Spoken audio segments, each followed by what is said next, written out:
सिया राम, जय सिया राम।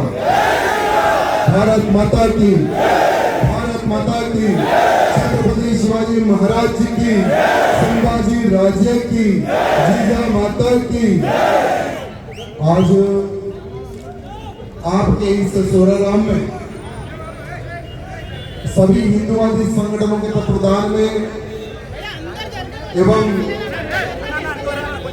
हम इस कार्यक्रम को सफल बनाएंगे उतनी अच्छी सोच रखकर बजरंग दल के अधिकारीगण, कार्यकर्तागण, सभी लोग इस कार्यक्रम की सफलता के लिए जो सभी नौजवानों को जो मार्गदर्शन दे रहे हैं, मैं मंच पर उपस्थित हमारे मार्गदर्शक, हमारे गुरुजी ऊपर राजू जी को प्रणाम करता हूं और बजरंग दल के हमारे अधिकारीगण, अध्यक्ष जी को भी प्रणाम करता हूं और जितने भी जो मंच पर उपस्थित हैं उन सबको बहुत बहुत धन्यवाद प्रकट करता हूं जो छत्रपति शिवाजी महाराज के इस राज्याभिषेक कार्यक्रम को सफल बनाने के लिए यहाँ पर आए हैं। हिंदी ओके ना, तेलुगु ओके ना? తెలుగు తెలుగు కావాలి ఎంతమంది? అదేనా మీరు మాకు తెలుగు నేర్పలేదు కరెక్ట్. కొద్దిగా తెలుగులో అట్టు మిస్టేక్ అవుతుంది, నడుస్తుంది కదా, అడ్జస్ట్ చేసుకోవాలి. దాని తర్వాత చెప్పొద్దు అన్నది తప్పు మాట్లాడిన వాళ్ళు చాలా మంది ఈ వేదిక పైన నుంచి మీ అందరికీ సందేశం ఇస్తున్నారు. ఏమర్థమైంది? ఏదైనా అర్థమైందా? ఏమర్థమైంది? ఇప్పుడు మన అమోఘ్ దేశ్ముఖ్ గారు కూడా వేరే వేరే యాంగిల్లో మనం హిందువులం ఏ విధంగా ఉండాలని కూడా అమోఘ్ గారు సందేశం ఇస్తున్నారు. అర్థమైందా? ఏమర్థమైంది? ఇప్పుడు మన హిందువులో ఒక ప్రాబ్లం ఉన్నది. ఇప్పుడు నుంచి కాదు, వేరే సంవత్సరం నుంచి ఒక ప్రాబ్లం మన హిందువులు. ధర్మం గురించి వింటారు, జోష్ ఉంటుంది, ఇంటికి పోతారు, పనుకుంటారు, మన మార్నింగ్ మర్చిపోతారు. అరే ఆ ఒక సభ అయింది, అక్కడ ఫలానా మన రాజీనామాను మాట్లాడడం ఇచ్చిండు, ఫలానా వచ్చినారు, మాట్లాడినారు, ఏం మాట్లాడినారు యాద లేదు, మర్చిపోయినా. కానీ అదే షారూక్ ఖాన్ మూవీ గురించి అంతా మంచి యాద పెట్టుకోరు, అదే అమీర్ ఖాన్ మూవీ గురించి మంచిగా యాద పెట్టుకుంటారు. కానీ ఇవాళ మనం హిందూ ఎవరి వల్ల ఉన్నారు? చాలా మంది యువకులకి హిందువులకి అస్సలు తెలియదు. छत्रपति शिवाजी महाराज काशी की कला जाती, मथुरा मस्जिद होती, अगर शिवाजी ना होते तो हर हिंदू की सुन्नत होती. छत्रपति शिवाजी महाराज आ సమయంలో పుట్టకపోతే, ఆ సమయంలో యుద్ధం చేయకపోతే యావత్ భారతదేశంలో హిందువులు కాదు మొత్తం కన్వర్ట్ అయ్యేది. ఆ సమయంలో ఛత్రపతి మహారాజు మన గురించి యుద్ధం చేసిండు, హిందూ సమాజం గురించి యుద్ధం చేసిండు, హిందువీ స్వరాజ్యం గురించి యుద్ధం చేసిండు. అది మనము ఇవాళ మర్చిపోయినాం. ఇవాళ అందరి దగ్గర స్మార్ట్ ఫోన్ ఉంది కదా. ఒకప్పుడు ఆ నోకియా ఫోను, సామ్సంగ్ ఫోను అంటే అప్పుడు వాట్సాప్ లేకుండే ఫోన్లు, యూట్యూబ్ లేకుండే ఫోన్లు, చిన్న చిన్న ఫోన్లు ఉండే. దానికైనా ముందు ఫోన్ అంటే అది రింగ్ ఫోన్ ఉండే, ఇట్లా తెప్పి ఫోన్ కొట్టేది. ఇప్పుడు మొత్తం లేటెస్ట్ ఫోన్లు వస్తున్నాయి, అందరి దగ్గర స్మార్ట్ ఫోన్లు వస్తున్నాయి. ఇప్పుడు ప్రతి ఒక్క వ్యక్తికి నేను రిక్వెస్ట్ చేసేది ఒకటే, మన ధర్మం గురించి మనం తెలుసుకోవాలి. ఇవాళ మనం హిందూ ఉన్నాం, ఎవరి వల్ల, ఎవరు పోరాటం చేసిండు, ఆ సమయంలో ఎవరు కొట్లాడిండు మన గురించి, అది కొద్దిగా మనం రీసెర్చ్ చేసుకోవాలి. ఇవాళ మనం రీసెర్చ్ చేయకపోతే వచ్చే సమయంలో మన పిల్లలకి మనం ఏం చెప్తాం, ఏం నేర్చుకుంటారు ఇవాళ మన పిల్లలు? ఇవాళ మన పిల్లలు ఏం చేస్తున్నారంటే ఆ ఫోన్లో, అంటే ఫోన్ ఇస్తానే భోజనం చేస్తున్నారు, ఫోన్ ఇస్తానే చదువుకుంటున్నారు, లేకపోతే అసలు జీరో మన పిల్లలు. ఒకవేళ మన పిల్లల్ని జీజా మాత గురించి మనం చెప్పాలి, ఛత్రపతి శివాజీ మహారాజ్ గురించి చెప్పాలి మనము, సంభాజీ మహారాజ్ గురించి మనం చెప్పాలి, సుఖదేవ్ రాజులో భగత్ సింగ్, చంద్రశేఖర్ ఆజాద్ గురించి మనం చెప్పాలి. అది చెప్తే వాళ్ళు నేర్చుకుంటారు. వచ్చే సమయంలో వాళ్ళ పిల్లలు కూడా వాళ్ళు చెప్తారు. ఇవాళ అదే పనులు మన హిందూ వాహిని చేస్తుంది, ధర్మ ప్రచారం. అదే పనులు మన బజరంగ దళ్ చేస్తుంది, ధర్మ ప్రచారం.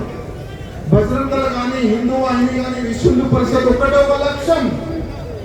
మన భారతదేశంలో ఉన్న హిందువులు, మన తెలంగాణలో ఉన్న లాస్ట్ హిందువులు ధర్మం గురించి, దేశం గురించి, సమాజం గురించి ముందుకు వచ్చి ఫైట్ చేయాలి, కొట్లాడాలి, ముందుకు ఉండాలని మన బజరంగ దళ్, హిందూ వాహిని, విశ్వ రాష్ట్రీయ స్వయం సేవక్ సంఘ్ ఒకటే ఒక కళ, యావత్ భారతదేశం హిందూ రాష్ట్రం కావాలని. హిందూ రాష్ట్రం కావాలంటే ఫస్ట్ మనం ఐక్యం కావాలి, మనం ఒక్కడం కావాలి. ఇవాళ మనలో కులపిచ్చి పెరుగుతుంది, మనలో కులపిచ్చి పెరుగుతుంది. ఆ కులపిచ్చి వల్ల మనం సర్వనాశనం అవుతున్నాం. కాశ్మీర్లో చూసుకోండి, బంగాల్లో చూసుకోండి, ఎక్కడెక్కడ హిందువులు ఈ కుల పిచ్చి వల్ల డైవర్ట్ అయినారు, అక్కడ వాళ్ళని సంపేస్తున్నారు. ఇది హిస్టరీ. హిందువులు చెప్తారు, జహా జహా హిందూ జాతి మే బటా వహా వహా హిందూ కటా. ఇది కరెక్టే కదా. అందుకోసం హిందూ వాహిని కానీ, బజరంగ దళ్ కానీ, విశ్వ హిందూ పరిషత్ కానీ, రాష్ట్రీయ స్వయం సేవక్ సంఘం కానీ ఒకటే ఒక లక్ష్యం, ఒకటే ఒక మాట చెప్తుంది, మీరు జాతిని పక్క పెట్టండి. ఎవరైనా బయటికి వెళ్తే ఒకటే ఒక మాట చెప్పండి, నేను హిందూ. ఆ మంచి ఆలోచన మీలో రావాలి. అదే కదా ఛత్రపతి శివాజీ మహారాజు కళ ఏంది? మనం హిందువులం ఒక్కటైతే ఎవ్వరు కూడా ఏమి చెయ్యలేరు. ఆ సమయంలో తమ్ముండారు. భారతదేశంలో ఒకప్పుడు మన భారతదేశంలో ముఘల్ రాజ్యం ఉండే, ఆదిల్ షా గాని, కుతుబ్ షాహీ గాని, నిజాం రాజ్యం ఉండే. ఆ సమయంలో ఎవరైనా ధర్మం గురించి మాట్లాడితే తల నరికేది. ఆ సమయంలో ఒక్కొక్క ఈ ముఘల్ సైనికులు మన అమ్మాయిలతోని 10 సైనికులు మన అమ్మాయిలతోని, మన చెల్లెలతోని మానభంగాలు చేసేది. 10 మంది. ఎక్కడ గుళ్ళు కనబడితే అక్కడ గుళ్ళు పొలగొట్టాలి, ఆవుని సత్తి మన గుళ్ళో పారేసేయాలి, హిందువులని నరకాలి, పొలాలు మొత్తం సర్వనాశం చేయాలి. ఒకటే ఒక లక్ష్యం. అప్పుడు ఈ నిజాం వాళ్ళు, ఈ కుతుబ్ షాహీ వాళ్ళు ఒకటే ఒక లక్ష్యం ఏం పెట్టుకున్నారు, లాస్ట్ హిందూ వరకు ఆయనకి పట్టుకోవాలి, కన్వర్ట్ చేయాలి. ఒకటే ఒక లక్ష్యం పెట్టుకొని వాళ్ళప్పుడు పనిచేసినారు. కానీ దేవుడు చెప్తారు కదా, ఒక చిన్న గుడి ఉండే, శివ గుడి. అక్కడ పూజ నడుస్తుంది, కొద్ది డౌన్ లో ఉండే. అప్పుడు అదే కుతుబ్ షాహీ సైన్యం వెళ్తుంది. అక్కడ కొంతమంది ఇట్లనే జమ అవుతారు. మీరు ఎట్లా జమ అయిన లెఫ్ట్ సైడ్ అట్లనే జమ అయి నిలబడతారు. ఒక పూజ శివరాత్రి రోజు ఆ కుతుబ్ షాహీ సైన్యం చూస్తారు, లేదా ఇక్కడ ఎందుకు జమ అయినారు, కుతుబ్ షాహీ చూస్తారు, అక్కడ ఎందుకు జమ అయినారు పోయి చూడండి. అక్కడ సైనికులు పోయి చూస్తే అక్కడ ఒక చిన్న గుడి ఉంటది, మట్టితోని తయారు చేసే గుడి ఉంటది. అదే గుడిలో ఒక చిన్న శివలింగం ఉంటది, దానికి కొంతమంది పూజ చేసుకుంటారు. అదే కుతుబ్ షాహీకి చెప్తారు, అక్కడ ఒక చిన్న గుడి ఉన్నది, అక్కడ పూజ చేసుకుంటున్నారు. కుతుబ్ షాహీ చెప్తారు, పోండి ఆ గుడిని మొత్తం ధ్వంసం చేయండి. ఆ సైనికులు అక్కడ పోతారు, ఆ గుడిని ధ్వంసం చేస్తారు. దాని పక్కన ఒక చిన్న పాప నిలబడి అది అన్ని చూస్తుంది. ఆ చిన్న పాప చేతిలో ఒక ప్లేటు, పూలు, కొబ్బరికాయ అన్ని ఉంటాయి. ఆ చిన్న పాప కూడా పూజ చేయడానికి వస్తుంది. అక్కడ అన్ని చూసిన తర్వాత ఆ చిన్న పాప ఏడుస్తుంది, అందరిని చూస్తుంది. ఊరోళ్ళని అందరు తల దించి నిలబడతారు. అక్కడ ఎవరు కూడా ఎవరు మాట్లాడరు, ఎందుకంటే నిజాం సైనికులు చంపేస్తారని మాట్లాడితే అప్పుడే ఆ చిన్న పాప ఒక సంకల్పం తీసుకుంటుంది, నాకు పెళ్లి అవుతుంది, నాకు పుట్టే బిడ్డనే ఈ సైనికులకి సరైన సమాధానం చెప్తారు. అదే జీజామాత సమాధానం, అదే జీజామాత. ఛత్రపతి శివాజీ మహారాజ్ పూణే శివనేరిలో 19 ఫిబ్రవరి 1630లో పుట్టిండు. ఛత్రపతి శివాజీ మహారాజ్ పుట్టే సమయంలో ఔరంగజేబ్ రాజ్యం, కుతుబ్ షాహీ రాజ్యం మొత్తం భారతదేశంలో ఉండే. కానీ జీజామాత ఒక చిన్న సంకల్పం, ఆ దేవుడే ఆశీర్వాదం ఇచ్చింది మన జీజామాతకి. అప్పుడు జీజామాత, ఇప్పుడు మన చిన్న చిన్న పిల్లలు ఉంటారు, మనము వాళ్ళకి ఏం నేర్పిస్తున్నాం? ధర్మం గురించి నేర్పిస్తున్నామా? చాలా తక్కువ. దేశం గురించి చెప్తున్నామా? చాలా తక్కువ. సమాజం గురించి మనం చెప్తున్నామా? చాలా తక్కువ. కానీ ఆ సమయంలో జీజామాత ఛత్రపతి శివాజీ మహారాజ్కి అన్ని గ్రంథాల గురించి చెప్పేది, మహాభారతం గురించి చెప్పేది, రామాయణం గురించి చెప్పేది, సమాజం ఏ విధంగా ఉండాలి దాని గురించి చెప్పేది, యుద్ధం ఏ విధంగా జరుగుతుంది, యుద్ధం ఏ విధంగా జరపాలి, యుద్ధం ఏ విధంగా చేయాలి అన్ని నేర్పించే జీజామాత ఛత్రపతి శివాజీ మహారాజ్ తమ్ముళ్ళ అన్ని నేర్పించింది జీజామాత. అప్పుడు కుతుబ్ షాహీ రాజ్యం, ఔరంగజేబ్ రాజ్యం, కానీ అదే మన ఛత్రపతి శివాజీ మహారాజ్ ఇవాళ 12-13 సంవత్సరాల చిన్న పిల్లల్ని మనం చూస్తే అరే ఈయన ఏం చేస్తాడు మనలో ఒక ఫీలింగ్ వస్తుంది. కానీ ఆ సమయంలో ఛత్రపతి శివాజీ మహారాజ్ 12-13 సంవత్సరాల్లోనే గౌమాత రక్షణ గురించి కత్తి పెట్టుకొని ఆ కసాయి చేతి నరికి గౌమాతని రక్షించిండు. అది ఛత్రపతి శివాజీ మహారాజ్ సంబంధం. అది ఛత్రపతి శివాజీ 16 years లో దాదాపు ఎన్నో పోట్లైనా గెలిచిండు. కిల్లలు అంటారు కదా, ఎన్నో కిల్లలో మన భగవా మన కాషాయం ధ్వజం పెట్టిండైనా అందరు మొగలోల్ని నరికి తమ్ముళ్ళ 16 years ఆలోచన చేయండి. అదే 44 years లో హిందీ స్వరాజ్ ఒక సంకల్పం తీసుకున్నారు. అప్పుడే ఛత్రపతి శివాజీ మహారాజ్కి పట్టాభిషేకం ఒక్కసారి కాదు 2 సార్లు తమ్ముళ్ళ. ఇవాళ మనం అదే ఛత్రపతి శివాజీ మహారాజ్ పట్టాభిషేకం కార్యక్రమం చేసుకుంటున్నాం. ఇవాళ ప్రతి ఒక్క హిందూ కార్యకర్తల్లో నేను కూడా ఛత్రపతి శివాజీ మహారాజ్ మార్గంలో నడుస్తాను. ఆ సంకల్పం మీలో వస్తే మన హిందూ జోలికి ఎవరు కూడా రాడు. నేను ఛాలెంజ్ చేస్తున్నాను. కానీ మీలో అట్లాంటి భావన రావాలంటే ఫస్ట్ ఛత్రపతి శివాజీ మహారాజ్ గురించి యూట్యూబ్ లో మీరు చూడండి. ఏ విధంగా మన ధర్మం గురించి, మన దేశం గురించి, మన సమాజం గురించి ఛత్రపతి శివాజీ మహారాజు పోరాడిండు ఒక్కసారి మీరు తెలుసుకోవాలి. మన భారతదేశం పైన 2014 కైనా ముందు చాలా వరకు టెర్రరిస్ట్ అటాక్లు అయినాయి కదా. కానీ అప్పుడు నోరు లేని గవర్నమెంట్ ఉండే, నోరు లేని ప్రధానమంత్రి ఉండే, రిమోట్ కంట్రోల్ పైన నడిచే ప్రధానమంత్రి ఉండే. కానీ 2014 తర్వాత ఒక ప్రధానమంత్రి వచ్చిండు. ఇవాళ అదే ప్రధానమంత్రి మన తెలంగాణలో ఉన్నారు, ప్రధానమంత్రి మోదీ గారు ఉన్నారు. 2014 తర్వాత ఎవరైనా మన భారతదేశం పైన టెర్రరిస్ట్ అటాక్ కానీ బాంబు వేస్తే ఇదే మన ప్రధానమంత్రి మోదీ గారు వాళ్ళ ఇంట్లో గుసాంచి కొట్టే ఇటువంటి ప్రధానమంత్రి మనకు దొరుకుతున్నారు.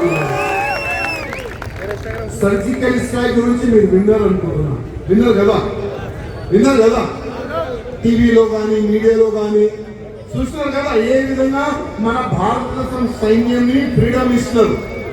పోండి పాకిస్తాన్ లో గుసాంచి ఎక్కడ టెర్రరిస్టులు ఉన్నారో అక్కడనే వాళ్ళకి సంపిరండి.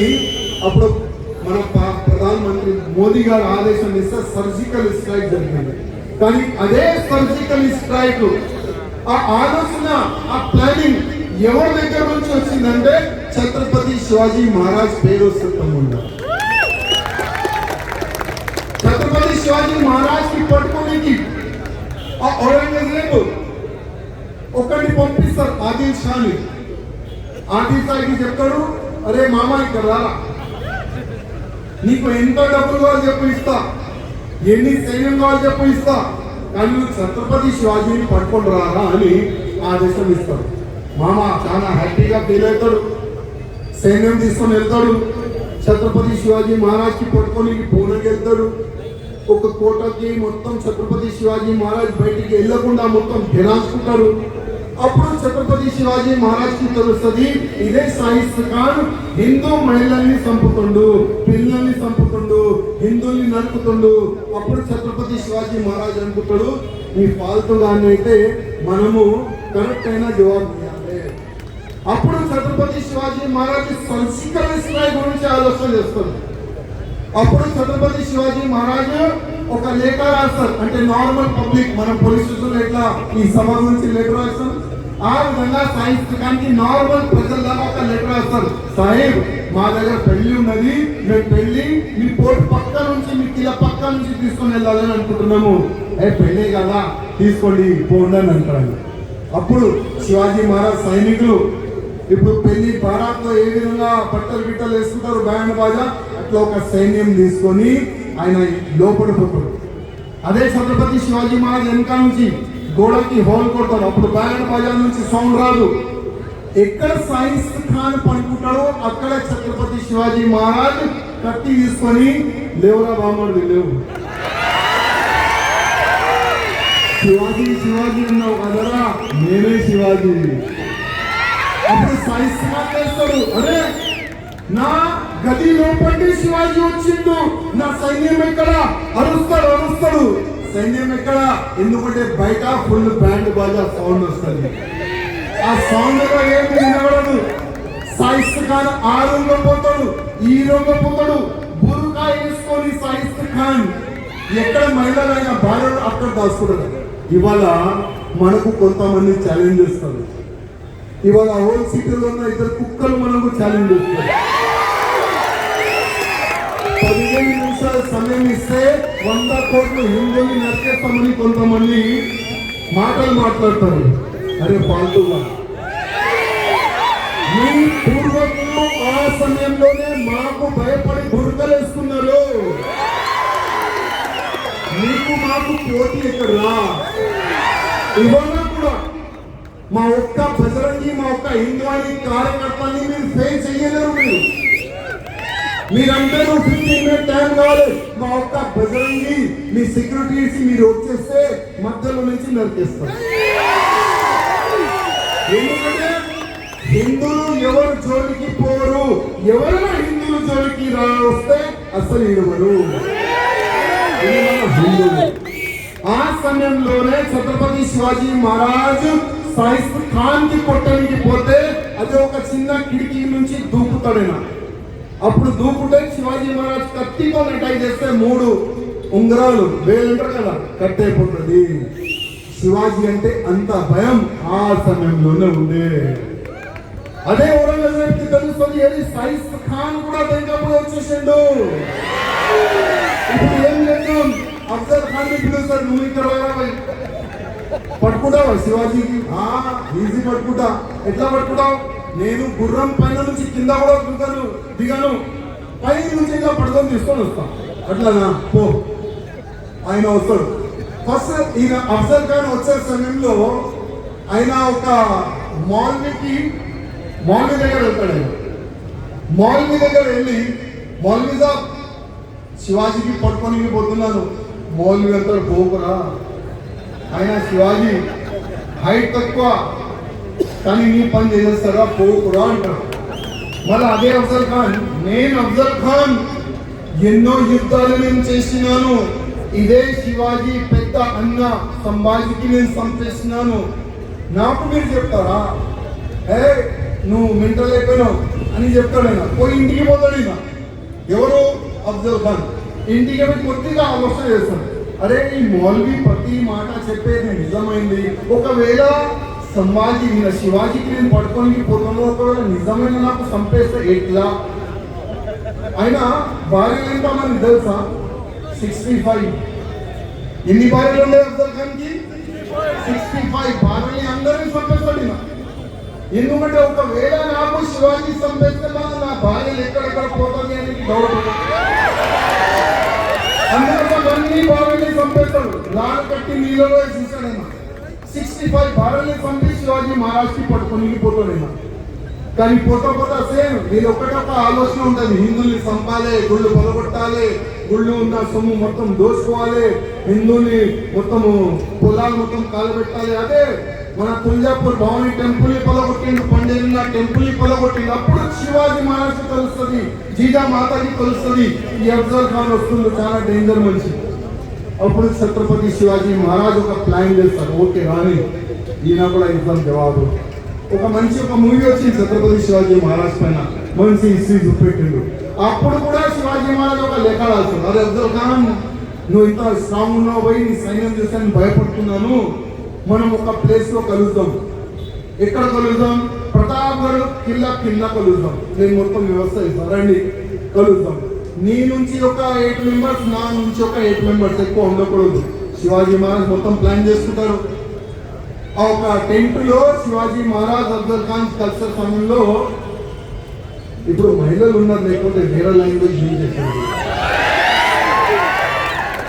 ఈ దొంగ భాగోగాలు వెనక నుంచి పుడిచే అలవాటు లేదు కదా. ఎప్పుడైనా చూడండి, ముందు నుంచి కొట్లాడాలి మీరు, అప్పటి నుంచి ఎక్కడి నుంచి కొట్లాడతారు మీరు? వెనుక నుంచి పొడిచే అలవాటు ఈ భాగోగాలకి. ఆ సమయంలో కూడా ఛత్రపతి శివాజీ మహారాజు ఈ వెనుక నుంచి పొడిచి చంపాలనే ప్లాన్ ఉండే, కానీ మన ఛత్రపతి శివాజీ మహారాజు ఈ దుర్గా భాగోగాల గురించి మొత్తం ప్లాన్ ఉంటుంది. వెనుక నుంచి పూసే ఈ జాతి అని శివాజీ మహారాజ్ తెలుసు. మొత్తం బుల్లెట్ ప్రూఫ్ జాకెట్ తయారు చేసుకుంటారు మన శివాజీ మహారాజ్. మొత్తం బుల్లెట్ ప్రూఫ్, పైన బుల్లెట్ ప్రూఫ్, ఇక్కడ బుల్లెట్ ప్రూఫ్, వెనుక అంటే మొత్తం గోర్లు పెట్టుకుంటున్నాయి. ఓకే, ఆయన అఫ్జల్ ఖాన్ మెల్లగా రా శివాజీ రా ఇట్లా దగ్గర తీసుకొని వెనుక నుంచి పొడిచడానికి ప్లాన్ చేస్తే మొత్తం కడుపు చింపి టేబుల్ బయట తీస్తారు మన శివాజీ మహారాజ్. అప్పుడు జీజామాత అంటది, ఈ అఫ్జల్ ఖాన్ తలకాయ కావాలి, తలకాయ కోసి జీజామాతకి గిఫ్ట్ గా ఇచ్చే మన ఛత్రపతి శివాజీ మహారాజ్. అందుకోసం బతకాలంటే శివాజీ లాగా, కావాలంటే సంభాజీ లాగా తొందరగా. శివాజీ ఎట్లా అంటే సంభాజీ కూడా చాలా ఖతర్నాక్ వ్యక్తి ఉండే. చావా మూవీ వచ్చింది కదా, చూసినారు కదా. ఛత్రపతి సంభాజీ మహారాజ్ ఎంత టార్గెట్ పెట్టిన తర్వాత కూడా ఔరంగజేబు ప్రతిరోజు ఒక మాట చెప్పండి, అరే సంభాజీ ఇస్లాం కబూల్ చేసుకోరా, రారా మా ఇంటికి రారా, నా బిడ్డని ఇచ్చేస్తా రారా అంటే కూడా సంభాజీ మహారాజ్ ఏమంటాడు, నేను శివాజీ కొడుకురా, నేను శివాజీ కొడుకు, నేను నీ ఇస్లాం దగ్గర రాను రా అని ప్రతిరోజు 39 days తమ్ముళ్ళ 39 days ఛత్రపతి సంభాజీ మహారాజ్ టార్చర్ చేసి చంపుతారు. 39 days. ఇవాళ మన యూత్ ఉన్నారు, నారస్ కాకండి తమ్ముళ్ళ, ఇవాళ ఒక్క కానిస్టేబుల్ మీ ఇంటికి వచ్చి ఒక జెండా కొడితే, లేదన్నా నేను బజరంగా వేసేసిన, నేను హిందువాయిని వేసేసిన, లేదన్నా నేను గాజులు వేసుకొని ఇంట్లో కూర్చుంటా, నేను ధర్మ కార్యక్రమం ఏం చెయ్యను. ఆ విధంగా ఇవాళ ఉన్న కొంతమంది యువకులు, కొంతమంది మా సమయంలో మా రాజన్న ఉన్నాడు. నేను ఫస్ట్ 16 years ఉండేది ఆ ఏజ్, అప్పుడు జైలుకి వెళ్ళాను. దాని తర్వాత కంటిన్యూ నాకు జైలు అంటే ఫామ్ హౌస్ అయిపోయింది. చేస్తే జైలు, లవ్ జ్ఞాపనకి పోతే జైలు, ఏదైనా చేస్తే జైలు, అది ఒక్కటే అలవాటు అయిపోయేది మాకు. చాలా పోలీసులు మాకు 30 యూజ్ చేసేది, చాలా కొట్టేది, కానీ ఆగలేదు. మేము ఇస్టైజ్ బాల్ తయారైపోయినప్పుడు ఇస్టైజ్ బాల్ చూస్తాడు కదా, ఎంత కింద కొడితే, ఎందుకంటే మాకు హిందూ అని ఒకటి నేర్పించింది, ఏమని, బతకాలంటే శివాజీ లాగా, సావాలంటే సంభాజీ లాగా. ప్రతి ఒక్క వ్యక్తికి ధర్మ కార్యక్రమం రాదు, నీకు వచ్చిందంటే అది దేవుడే మీకు రాసి పంపించిండు. ఎంతైనా ప్రాబ్లం రాని ధర్మ కార్యక్రమం చేస్తూనే ముందుకెళ్ళాలి. ఒక్క మార్గదర్శనం తమ్ముళ్ళారా, ఇవాళ మీ ముందు 3 సార్లు ఒక ఎమ్మెల్యేగా నిలబడ్డానంటే అది ఆ దేవుడు ఆశీర్వాదం వల్లనే, మీ అందరి ఆశీర్వాదం వల్లనే తమ్ముళ్ళారు. అందుకోసం ఎప్పుడైనా లైఫ్ లో వెనుకపోవద్దు, భయపడద్దు. ఒక్కడైతే అందరూ అవసరం లేదు, వాళ్ళు చూసుకుంటారు. లైఫ్ లో ఎప్పుడైనా ముందుకు వెళ్ళాలి, వెనుక చూడద్దు. సాగు ఇప్పుడు లేకపోతే పక్క వస్తుంది తమ్ముళ్ళు, వస్తుంది కదా. ఇవాళ మీరు ఇక్కడ ఉన్నారు, ఇవాళ నేను ఇక్కడ ఉన్నాను. నేను బండి తీసుకొని పోతా ఏదైనా ఒక యాక్సిడెంట్ కావచ్చు, సాగు వస్తుంది కదా. ఎప్పుడు ఏమైతుందో చెప్పలేము మనం, కానీ మన సాగు ఏ విధంగా రావాలి అది మనం ప్లాన్ చేసుకోవాల్సి. ఇవాళ ఒకవేళ మీరు ధర్మ రక్షణ గురించి, సమాజ రక్షణ గురించి చనిపోతే ఈ విధంగా వేదికలు వేసి మళ్ళీ మీ ఫోటోలు పెట్టి మీకు పూలదండ కూడా ఇస్తారు. అట్లాంటి చావు కావాలా? లేకపోతే మా గల్లీలో ఒక వ్యక్తి ఉండే చనిపోయాడు, అట్లాంటి చావు కావాలా? ఒకసారి మీరు ఆలోచన చేసుకుంటాం ఏ విధంగా చావు కావాలని. అదే విధంగా ఇవాళ మనం చూస్తున్నాం, ఇవాళ మన సురరాం కొన్ని కాలనీస్ లో కానీ కొన్ని బస్తీల్లో కానీ లవ్ జిహాద్ పేరు పైన మన హిందూ అమ్మాయిని టార్గెట్ చేస్తున్నారు. అదే హిందూ సంఘాల కార్యకర్తల్ని తెలిసిన తర్వాత, ఇదే మన హిందూ కార్యకర్తలు వాళ్ళ ఇంటికి పోయిన తర్వాత, అమ్మా మీ అమ్మాయిని లవ్ జిహాద్ పేరు పెట్టుకొని ఒక వ్యక్తి షికారు చేస్తుంది, ఒక వ్యక్తి ట్రాప్ చేస్తుందంటే అదే అమ్మ నాన్న ఏమంటున్నారు తెలుసా మన హిందూ కార్యకర్తల్ని? నీకెందుకు, నేనెవరు? మా అమ్మాయి ఇష్టం, ఎవరితోనా కూడా పెళ్లి చేసుకుంటుంది, నీకెందుకు? ఆ విధంగా మన హిందూ కార్యకర్తలతోనే ఆర్గ్యుమెంట్ చేస్తున్నారు, ఆ విధంగా ఆర్గ్యుమెంట్ చేస్తున్నారు. అందుకోసం మన సురరాంలో ఒక్క కూడా లవ్ జిహాద్ కాకూడదు. మన సురరాం కొన్ని కాలనీస్ లో కన్వర్షన్ కూడా కాకూడదు. ఆ విధంగా మీరు పనిచేస్తేనే బాగుంటుంది. లేకపోతే ఇవాళ ఒక్క అమ్మాయి లవ్ జిహాద్ పైన షికారు అవుతుంది, ఇంకొక బస్తీ ఈ కన్వర్షన్ ప్రాబ్లం అవుతుంది. అందుకోసం ఇవాళ సురరాం యువకులు నిలబడితే చాలు, ఏమి కాదు. మీరు గట్టిగా ఉండాలి, మీరు గట్టిగా ఉంటే ఇట్లాంటి నంజగొడుకులు ఎంతైనా అని ఏమి కాదు. ఎందుకంటే కరిసే కుక్క వేరకుంటుంది, అరిసే కుక్క వేరకుంటుంది. కరెక్ట్ కదా? వీళ్ళు అరిసే కుక్కలు ఒక లాఠీ పట్టుకుని తగ్గిపోతారు. అందుకోసం ఇట్లాంటి కుక్కల్ని చూసి ఎప్పుడు కూడా మనం భయపడవు తమ్ముళ్ళ. అదేవిధంగా ఇవాళ మనం చూస్తున్నాం, బంగాల్లో కాషాయ గవర్నమెంట్ వచ్చింది, బంగాల్లో కాషాయ గవర్నమెంట్ వచ్చింది. అది ఎంత మంచి శుభవార్త. కానీ బంగాల్లో కాషాయ గవర్నమెంట్ రానికి దాదాపు ఎన్నో సంవత్సరాలు అక్కడ హిందూ కార్యకర్తలు ఫైట్ చేసిన తమ్ముళ్ళ. ప్రతి ఎలక్షన్ లో 100 నుంచి 200 హిందూ కార్యకర్తలు అక్కడ చనిపోయింది. కానీ అక్కడ ఆగలేదు. పాలిటిక్స్ పక్క పెట్టండి, కానీ అక్కడ బంగాల్లో ఉన్న హిందూ కార్యకర్తల సంకల్పం చూడండి. వాళ్ళ సంకల్పం ఏ విధంగా ఉండే? లేదు, మా బంగాలు ఇంకొక బంగ్లాదేశ్ కాకూడదు, మా బంగాలు ఇంకొక పాకిస్తాన్ కాకూడదు. అందుకోసం వాళ్ళు బంగాలోలు జాతిని పక్క పెట్టేస్తున్నారు, కులంని పక్క పెట్టేస్తున్నారు, నువ్వు పెద్ద నుంచి అది కూడా పక్క పెట్టేస్తున్నారు. వాళ్ళు ఒక్క లక్ష్యం పెట్టుకున్నారు, మా బంగాల్లో ఈ కాషాయ గవర్నమెంట్ రావాలని ఒక లక్ష్యం పెట్టుకొని వాళ్ళు ఒక మంచి పని చేసిన తమ్ముళ్ళ.